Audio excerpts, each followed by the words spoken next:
Right, before the game, you won't have seen it in the Sky Sports News cross. Me and Cara had a £5,000 bet for charity. Right. Oh, was it 1,000? No, it was five. I hope so. It was 5,000. £5,000 bet for charity 5,000. that Liverpool would finish above United, United finish above Liverpool, whoever obviously loses, then basically it goes to... Don't get me involved in that bet, are you? Who do you think's going to win the bet, though? That's what I was going to ask you. I think United. We'll finish above Liverpool this season. I wish we had a camera in there, what you were saying, not 0-0. Here we go. If they stay fit, they're star players. Of the team, do you think are Manchester United superior to Liverpool? I wouldn't say they're superior in respect of sort of like a particular area. I think Liverpool have got a better team than Manchester United. You've got them two places higher. So if Liverpool have got a better team, you think Man United got a better So squad? I think Manchester United have got.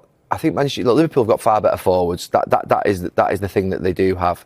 I think in midfield, if I look at Manchester United's midfield players, if you had, I think, equal coaches, and we don't know what Erik ten Hag and Arne Slot are going to sort of match up like, I do think Liverpool with if they've got Endo, Szoboszlai and McAllister, that they've done unbelievably well to get the performance levels out of those three that they have Jurgen Klopp. I really do question that midfield is going to stand up throughout the season. If it does again, take my hat off to them. Well done, unbelievable, prove me wrong. I think Manchester United have got more in midfield. I think they've got more depth and they've got good players in there. That was Manchester United's biggest problem last year, midfield. The hole in the middle of the pitch. It was the structure of the midfield. Kobe Mainoo's coming into that now alongside Casemiro. Fernandes is in there, Mason Mount's in there, McTominay's in there. They've got 5 players in there that I think... How many are you going to play? You just named 6 players there. I said they've got more depth in there. They're in a really good moment. I just say, just the calmness, a composure to them. But there's a ferocity and a work ethic. You know, they've got the real blend and balance of everything that you would want in a good football team at this moment in time. And when you talk about control, there are sometimes in a football match where a team are attacking you and you're all behind the ball and you're in your shape and you've got real focus and concentration that you don't feel like they're ever going to score. And that's how I felt Liverpool were in this game. And we saw the expected goals. Whether you like it or not, it does tell us the quality of the chances that City have created. I think it was 0.23 and Liverpool were at 2.54. It was a proper battering that. They've been mauled here today, Manchester City. And I've seen them have some really difficult games. I think I've been every one of Pep Guardiola's games here at Anfield, I think I've done. And they've had some bad experiences here. But I think that was the worst today because they were never in the game. I've always felt City could be in the game here. I know it's a challenging place to come. And they've had some moments where they blew it here and it's sort of fallen away from them. I think the only time they've won here in the last 21 years has been in the COVID season without fans. So they don't handle this stadium well. And that means they've got to change something. So when I was really surprised at the very beginning of the game, but Liverpool, they dominated it. It was an absolute mauling. They were in complete control. And you won't see a more comfortable victory against Manchester City. I actually thought City... And we were at the game last week against Tottenham when they lose 4-0, and that's bad. But when you go 3-0 up at home, even though it's a draw, and because you can see the 3, it's even worse. You come off that pitch absolutely demoralised. And we hit a point of post-treble. I didn't think they'd win the league last year, so it was sensational for what they did last year, winning the league, be able to get up again. And we won the league the year after the treble, and we won the league the year after that. But then we hit a wall. We've played so many games together. You've run 1,000,000 miles. And this team, they've run their race together at this moment in time. They really have run the race. Gary Neville claims something is definitely going on in Man City's dressing room over bizarre, strange exile of Kevin De Bruyne, as Micah Richards suggests there's a Pep Guardiola rift. Kevin De Bruyne's last start in the Premier League came back in mid-September. The Belgian was a substitute on City's crushing 2-0 defeat to Liverpool at Anfield. Gary Neville believes that there is something definitely going on in the dressing room of Manchester City amid Kevin De Bruyne's continued omission from the starting line-up. The Belgian was a late substitute on Sunday evening as his side suffered a damaging 2-0 defeat to Liverpool at Anfield, courtesy of goals from Cody Gakpo and Mohamed Salah, which sent the Reds 11 points clear of the defending champions.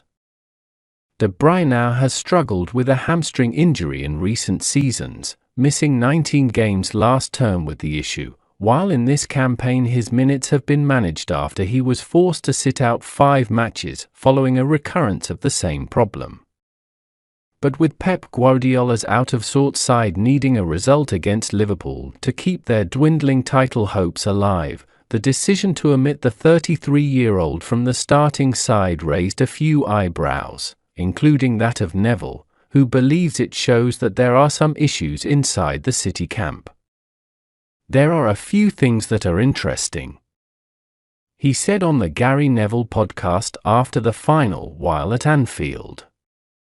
The De Bruyne thing is unusual, bizarre, strange.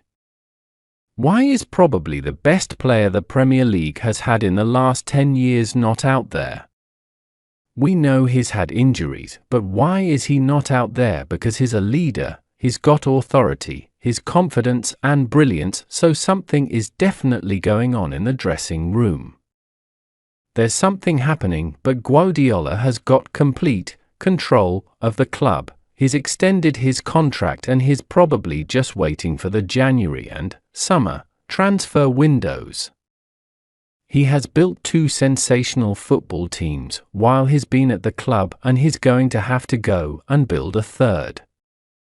Neville's view was shared by fellow former Premier League defender Jamie Carragher, who insisted that something isn't right between the attacking midfielder and his manager. Something is going on with De Bruyne, he said on Sky Sports. For me, he has been the best player for the last 5 seasons. He isn't starting games and doesn't come on at half-time today. I am not trying to cause more trouble for Manchester City, but something isn't right between those two. It is sad because we are talking about one of the greatest managers and greatest players in the Premier League. His contract is up this summer, and I know he has had a few problems, but something isn't right if he isn't in the team when he is fit.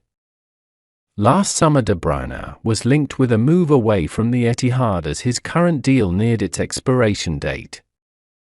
There were reports that the Belgian was open to leaving the club, and his absence from the side has only added further speculation. Match of the Day host Gary Lineker also raised the question of whether there is a rift between De Bruyne and Guardiola, who has shown a ruthless streak with want-away City stars in recent seasons. Is there something going on there? He said on the Rest is Football podcast.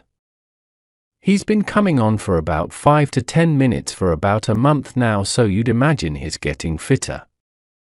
I even saw both of them making interesting statements in the week that seem that all is not well. Former Manchester City defender Micah Richards added, "This goes back to before the international break where he got some minutes, but after the break he didn't start, and then he hasn't started again, but he's the one that can unlock a door. We know that with De Bruyne you've got to wrap him in cotton wool, especially in previous seasons, but in a big game like this, but even just the talks and potentially going to Saudi Arabia at the end of the year, it looks like there's some sort of rift going on between them." The City boss, who is on the worst run of form of his career, admitted that his team cannot handle playing good sides at the moment after falling to their 4th Premier League defeat in as many games. "Teams are good and we can't handle it right now," said Guardiola. "What can I say? These players have given me the chance to live maybe the best years of my life. All I can do is be here to try and find a solution. In the right moment the club will take a decision about what is needed to allow this club to still be there." City's recent slump has seen them fall to 5th in the Premier League. Their next chance to return to winning ways comes on Wednesday at the Etihad when they take on high-flying Nottingham Forest, before they travel Selhurst Park to face a struggling Crystal Palace on Saturday.